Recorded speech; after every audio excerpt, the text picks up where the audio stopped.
welcome to So True. And today's devotional is entitled Children at Risk, and it comes from 1 Samuel 1, 19 to 28. It's the duty of every parent to protect their children from harm and danger. Our children, young or old, are always at risk from things seen and unseen. There's the risk of germs, passing traffic, sexual predators, bad company, car accidents, unwanted pregnancy, theological error, poor choices on their part, and their own sinful inclinations. The list of dangers is endless, and I don't mean to scare you. And you can add to that list the risk of prayerless parents. No child is safe who does not live under the umbrella of a praying parent.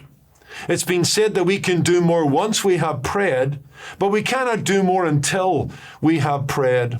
The wise parent realizes this truth, and so they make it a priority to pray with and for their children. Prayer is our greatest weapon in the defense of the Christian home and in the protection of our children. Think about Matthew 6:13, where Jesus taught us to pray and to pray that God would deliver us from evil. Think about Ephesians 6:10 to 18, where you have a description of spiritual armor made available to us in Christ. And part of that panoply of protection is prayer. Think about this. The unprayed for child is the unprotected child. In rereading the story of the birth of the prophet Samuel, I was struck afresh by the words of Hannah, his mother. In surrendering him at a young age to Eli for service in the house of the Lord, she said, "For this child I prayed, and the Lord has granted me my petition, which I asked of him." You can look that up in 1 Samuel 1, verse 27. Samuel was born to a praying mother. Hannah had been childless, as you know, and had prayed fervently that the Lord would open her womb, and in due course, God answered her prayer. The part of that story is 1 Samuel 1:20, 1 Samuel 2:5.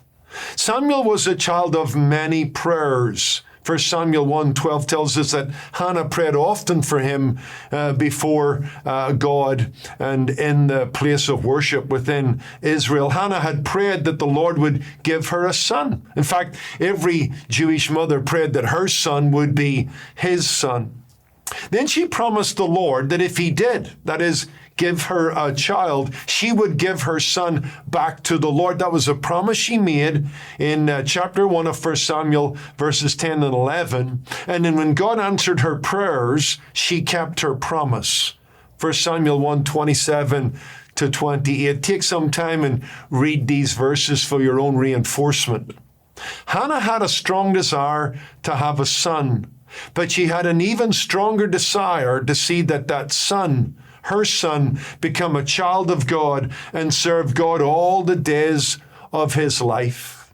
She prayed not only for her child's health, but also for his holiness, not only for his birth, but for his new birth. Again, Samuel was the product of prayer. One Sunday in a Midwest city, a young child was acting up, misbehaving during the worship service. The parents did their best to quell his behavior and maintain some sense of order in the pew, but they were fighting a losing battle. Finally, the father, exasperated, grabbed the little fellow and walked sternly down the aisle on his way out with the child in tow.